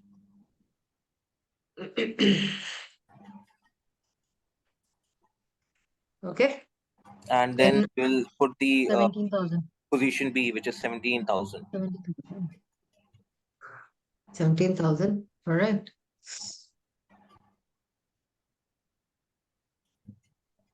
What is it? How much is it? 23%. Point. So you are at a 23 percentile. 23%. Right? Yeah. So this is what consultants do when you look. They will bring the market data, then they will look at the kind of salary the current organization for who is trying to compare with the market, and first look at percentiles. Got it? Okay. Now can you make out when I said 10th, 25th, 50th percentile? That means what? Now tell me quickly. Hey guys, quickly. That means the data of those 25 companies with respect to what? Senior vice president position with 15 years. At a 10th percentile, this is the amount. At a 25th percentile, this is the amount. At a 50th percentile, this is the amount. And at a 75th percentile, this is the amount. Are you with me now? Yeah. Yes. How you got it translated? Okay. Now, Seema's company, senior vice president, similar job description, which matches 85%, is paying, say, for example, 30 lakhs. Then where would you say it is? At what percentile do you think it is? You can give me a rough. Between 50th and 75th percentile, because 75th is 37 lakhs and 50th is 26. So it is between this, right? But Yeah. I want to actually pay 90th percentile. What does it mean? That means I want to shift that position 37 to 39. much.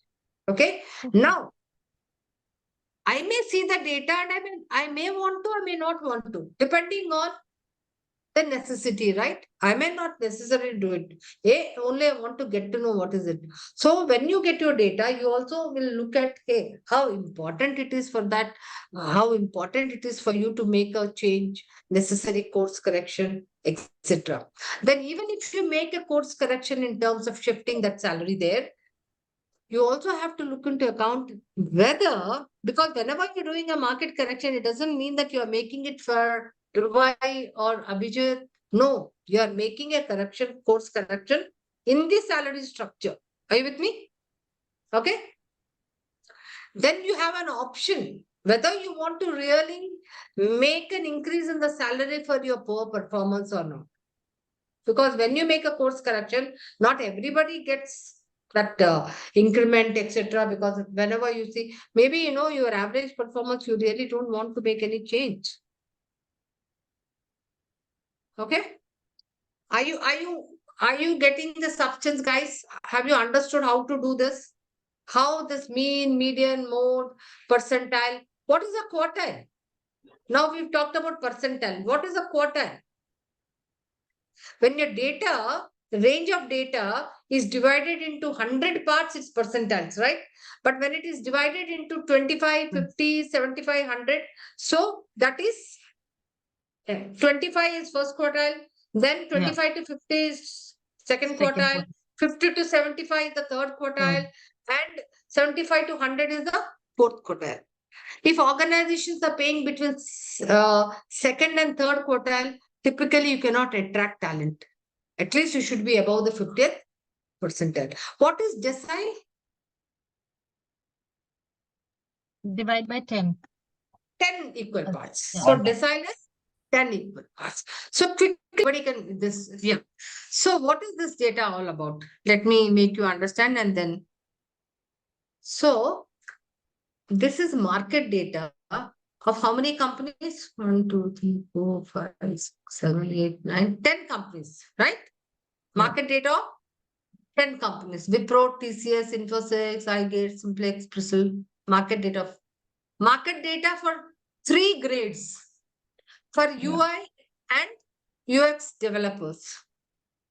At grade 1, grade 2, grade 3. Yeah. 0 to 1 year, 1 to 3 years, and 3 to 5 years. Yeah. Wipro pays how much? 3,65,000 Yeah. at a grade 1, and this is 4,70,000 and 6,70,000. So likewise, you have various companies paying you at a grade 1, grade 2, grade 3. This is market data. So are you all, okay with this market data? You understand this is market data for these 3 positions from different companies. You as a compensation consultant has collected all this data. Okay. Now, there is a company X, and this company X is paying how much for grade 1? 3,60,000. Yeah. It's paying 6,20,000 at grade 2, and it is paying 8,20,000. Got it? Yeah. Okay. Now, I want you all to calculate at a 10th. So, you are now comparing this data with the market. And when I said when you compare, you only talk about in percentile forms, right? So, Yeah. what is it at a 10th percentile, 25th percentile, 50th percentile, 75th, and 90th? And then the current pay vis-a-vis the market, is it on the increase or do they need to catch up? So please make your suggestions. It's an individual exercise. Is it doable? First, I want to know, is it doable? Yeah. Yeah, doable. Can everybody do it on their own? Yes. Try and. So did everybody get this much? The same as what Mamta is showcasing, 179,250. Anybody who's got something different? Nobody. Okay. Now, so when we take at a grade 1, okay, that is the first group of data for the first level. At a 50th percentile, that is, how much is it? 2,60,000. 2,60,000. Okay. Yes. And the current annual pay is 3,60,000. So by how much is it paying current actual pay versus market? It's paying 38%, more or less. It's paying more. More. Right? More. So Yes, is it a lead position, lag position? What is it? It's Lead position. It's a lead position. You are paying Position. more, right? So you need to then think about it. Hey, I'm paying 38% more. So is it really worth? So for the next year, should I start reducing the amount of increments, etc.? You begin to understand the demand and supply of your talent, and then Madam, look at should you continue with it or not. Yeah. Madam, I got different value for that 90th percentile.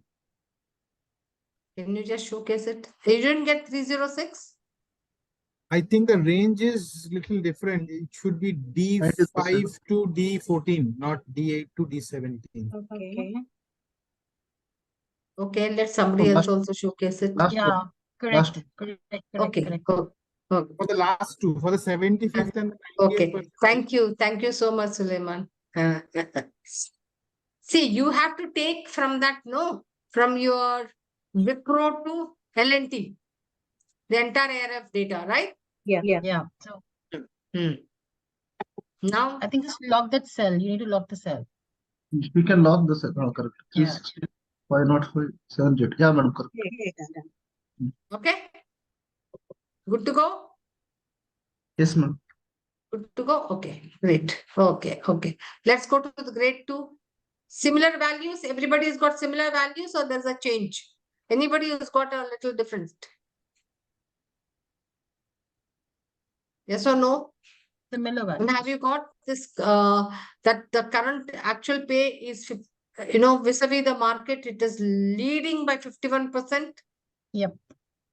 Everybody got it? Yes. Yes. Yeah. Okay, great. Okay. Then what about the third one? It is also leading. By 41%. So by 40. So everybody's got. So have you first of all got a little understanding of how do you translate this data? How do you analyze and then translate it to percentiles or quartiles now? Right? Yes. Yes, ma'am. Okay. So Yes. all of you, if you can just say there is a position in your organization which you find, hey, I'm not able to attract. Why is it so? So 5 or 6 companies you are actually collecting data for a similar position. Now, can you convert that into percentile and see what's wrong? Are you paying more, less? And that's why I'm not able to attract. Got it? You can do it internally for your positions now? Yes, ma'am. Yes? Yeah. When we are collecting data, we looked at analyzing data because I wanted to show that that is very, very important. What kind of data will you be collecting? Collection of data. So when you look at a salary survey, we said we have to match jobs, we have to look at list of companies, etc. Now, so we have to collate data. So data collection. What kind of data will you collect? Quick, guys. Like company name, location, then profile at initial level. Okay. First of all, size.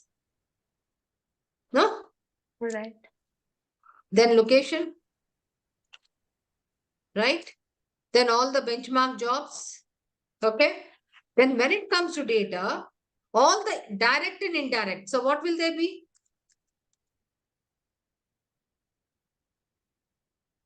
Basic salary. Quick.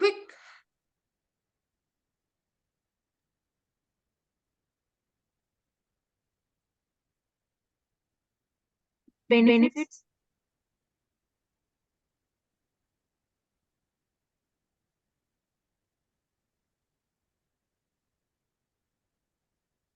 Works or benefits. Okay. Then all those, special, what else will you say? All non-monetary extra benefits they want to give. What else? You can also get what kind of a PMS system they have. What kind of pay mix? I'm having a pay mix like this, but my comparators are having this kind of a pay mix. What kind of a leaves are they giving? How many leaves? What else? Quick, yeah. What kind of a reward and recognition schemes they have?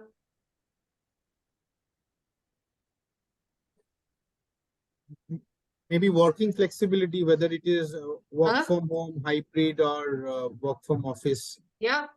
Yeah. I mean, you can get all the rest of them in terms of, flexi benefits. What kind of a flexi benefits they have?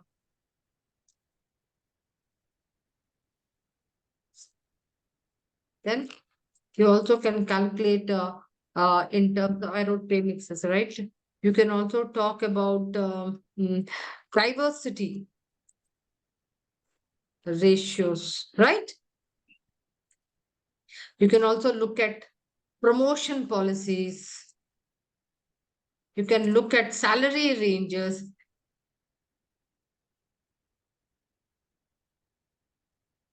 And what kind of broad or narrow banding they have.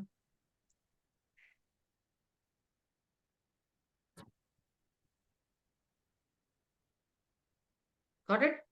So what happens in an organization, if you go through any kind of a survey, it will give you an extensive understanding of all this. So then what do you do with all this? You can actually compare and look at, if you look at those total reward attachments. Did you go through the total reward attachment, any of you? I have gone through it. Yeah. So you can compare, and then when you have the comparator data, you can actually do a benefit benchmarking alongside your compensation benchmarking. Okay? Yeah. Yeah. Madam, diversity ratio, how it impacts that survey? What is diversity? Yeah, tell me what is diversity. Anybody who can tell me? What is diversity? Means that Mix of percentage of workforce. Based on gender, then religion. So typically you can look at grade wise or job family wise. What is the kind of a ratio you have male is to female, right? Why is diversity very important? Or if you are looking at a location, are you taking people from a particular language, particular location only? So that also, if you take people of one language, what happens? What happens? Thought process will be the same, culture will be the same in You that think it's company. important? Yeah, absolutely. So diversity is very, very important. In fact, when you are recruiting, you can't take people male-female ratios, regional, language. So you need to have diversity for all this. So you also like to benchmark against this. Okay. Even All age right. is important, whether we are taking young people or middle-aged people or old people. Absolutely. Absolutely. There's a very important slide I've given you. When you're doing a market survey, okay, before you actually do a small exercise, the number of pay grades, are they important? Number of pay grades? What are number of pay grades? That means in your organization, you can have 15 to 20 pay grades. Some organizations have 5 to 6 grades, which when you're doing a market survey, you will get to know whether they are a broadband, narrowband. And why are they important? How is it related to your compensation structure? So whenever you actually do a benchmarking and compensation, you need to look at, hey, a similar organizations with a similar size, how many pay grades are they having? And what is the kind of a vertical distance between the highest and the lowest job? Say, for example, I have a lowest job as a call center employee and a highest job. How many levels are there? And typically, how many levels am I having? What happens if you increase the number of levels? Typically, what happens? What are some of the extra costs and in terms of efficiency and effectiveness? What happens? If you have many, too many grades or too many levels, what happens? Range will increase. No, Pay not range. proportionate with the complexity of your job. What happens? That means there's a huge overlap of people doing jobs, right? Yeah, Are you with me? correct. Huh? Correct. There's a huge overlap. What is overlap? Like duplication. Duplication. Say, for example, a manager and a senior manager. So the complexity of the job is not much, but 80% of what so manager is doing. So 60% of what the manager HR is doing, even senior manager is doing. Then what happens? There's an overlap, but you are actually increasing your wage cost. So these things have to be really seen because wage cost ultimately is very, very important. Then when you're doing a benchmarking also, you also need to understand this pay increases in promotion policy. How are you increasing the pace? What is the kind of a promotion policy? You will have to check with what are the comparative companies, what kind of a promotion policy they have when they are shifting from grade 1 to grade 2. What is the percentage of increment they are giving? Okay.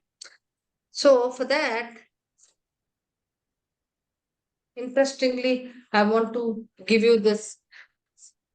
I'm sure everybody understands now. When I say minimum, maximum, what is it? Say, for example, I will take a grade 2. What is the minimum here? 15. 20? 50. 15,000, right? Huh? Yes. 50. And the maximum will be at about 41 to 40,000. That you understand now. Maximum and minimum. Midpoint will be the mid of this. All right. Now, we also talked about what, so what is this line? If your market data is plotted against your grades, this is your best fit line, which cuts across all the midpoints. That's why if you look at in the last time when you did a Trend line. calculated the pay, and then I said do a best fit line or do this category, everything was one line. So this is the midpoint. Now what happens? I told you that at a lower levels, you might have a different what? The width might be just 10 to 15%. But at a higher level, the width will be a little more. And now there might be organizations who will not have an overlap, which will start a new grade from the place where the previous grade ends. That is, from the maximum, the minimum will start. But here, is there an overlap? Is there an overlap between one grade and the other? Say, for example, grade 1 and grade 2. Is there an overlap? Yeah. Yeah. Because it's going Yes. from Yes. 15 to So 40, Yes. no? Yes. it is here the overlap is right from the midpoint, right?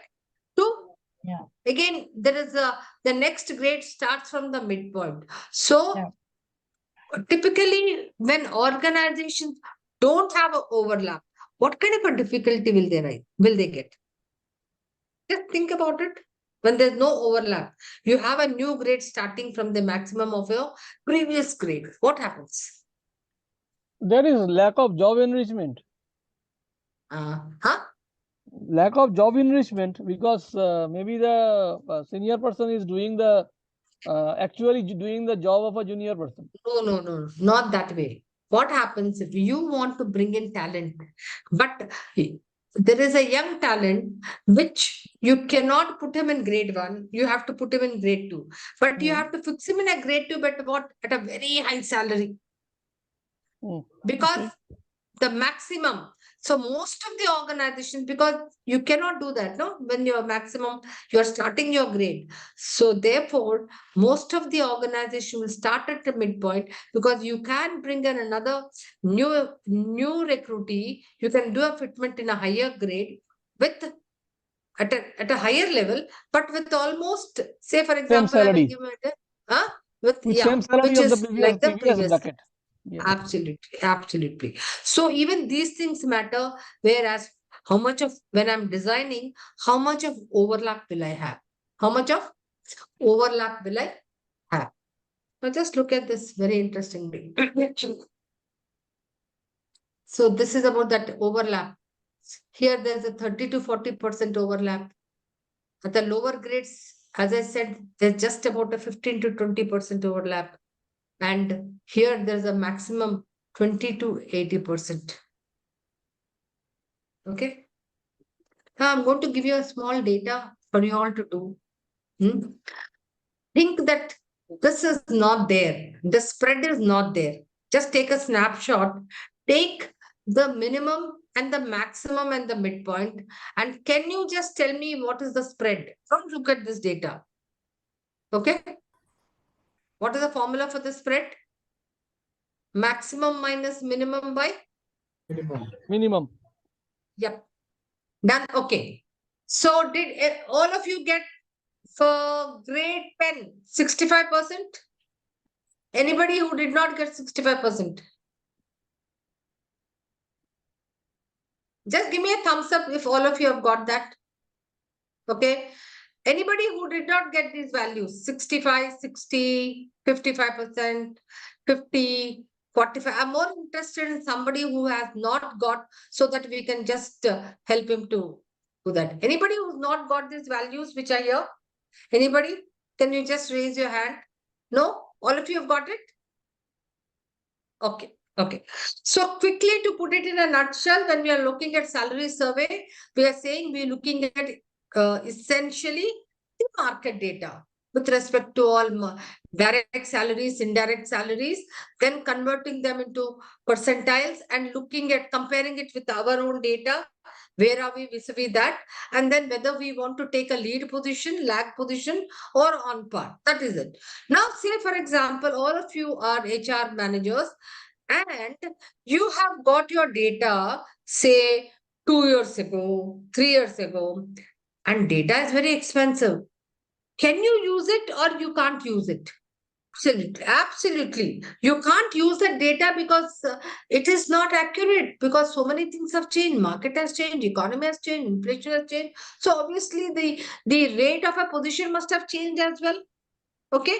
When I say rate, means the salary of a position must have changed. But it is very expensive to keep buying data year on year. So typically what you can do is you can use your data, say for 1 year to 2 years. I would definitely not recommend more than 2 years or 3 years. So what do you call that data as? We typically say aging of the data, aging of survey data. What is it? You can use the data, the same market data, but you have to age it. What does it mean? That means you have to advance your data by adding those COLA, those market inflations, etc. Now, how can you do that? How can you do that? Please look at this very carefully. How can you use your data and how can you advance your data? That is called aging of data. Okay. Step one, you can number of months you want to age your data. That means you have collected your data, say 6 months ago. Now you want to use it. So how many months you want to age it? That means you are wanting to age it by 6 months. Or you want to use it after 12 months. Then it is 12 months. So that's your what? How many months you have to write there? How many months? And there is something called you have to multiply it by an aging factor, which you get as survey aging factor. Now that survey aging factor, when you multiply with that market rate, whichever you have collected, that annual pay rate, that is the amount, the change in that amount which will give. Let us look at an example, then you will understand better. What is the example? When you collected your data, a particular position, say for example, an HR position, what is the salary? What is the salary for that HR manager when you actually 40,000. collected data? 40,000. 40,000. What is the survey aging factor? 2%. 2%. 2%. And you have to age it by how many months? 6 months. 6 months. That means that 40,000, you have to change it. So by what amount do you have to age it? So simple. So Madam, 6 age it means that I have to I can use that data for another 6 months. Aging, this is typically the terminology used. That means you want to age your survey data. That means it is like keeping your wine for a longer time, aging. So, but here it is the other way around. You have collected your data 6 months ago, but you want to bring it forward, advance it to now. So by how many months? So obviously you won't have it like 40,000 because there are several other factors involved. So there is a formula to it. It's a fixed formula and you can use it. So what are those two things you have to know? You have to know by how much time you want to age it, means how much time you want to advance it. I won't call it age it because typically if you read a book, compensation book, it will be calling aging. You want to advance it or bring it forward. How many months? 6 months. That means you want to use it now after 6 months. And then you will actually get a factor if you go through internet or go through any Hewitt or Mercer reports. They will publish this survey aging factor. You don't have to compute it, which takes into consideration the inflation, the COLA, etc. Okay, so these are the two things you need to use. So what is it? 6 months. So what is the formula? 6 months by 12 months multiplied by what is the survey aging factor? 2%. That 2% is what? 2 by 100. So can I make it as 0.02? Do you know how that 0.02 came? Yes. Yes, it is 2% means convert it into decimal, it will be 0.02. So what is your survey aging factor? When you do that, 0.01. Now you multiply 0.01 into 40,000. What is the amount? 400 rupees. That means when you use that, now it is 40 plus 40,000 plus how much? 400, which is equal to 40,400. The new data. Okay. I will give you I want you all to do this. Can you do this quickly? The aging factor is 12%. Age the market rate of the job, current job, which is priced at 1 lakh from January to January. The salary is 1 lakh. You Okay. have to advance it or age it. And by how much? January to January. Okay, it was 12 months. And what is your aging factor? 12%. Huh? 1,12,000. 12 by 12, 0.12. 0.12 multiplied by 1 lakh will give you 12,000. So it is 1,12,000. Now, actually, I've been able to focus most on the quantitative part, because qualitative is something you can just read, but quantitative is something, technical is something which you'll not be able to read and get the grasp of it. That's why I focus more on that. Okay. So today we are able to learn, if you were to collect the data, then how will you actually then analyze the data, collect the data, then analyze the data by translating into what mean, median, mode, and percentiles, etc. Okay, guys? And also then aging of your data. Okay, with this we will end this session.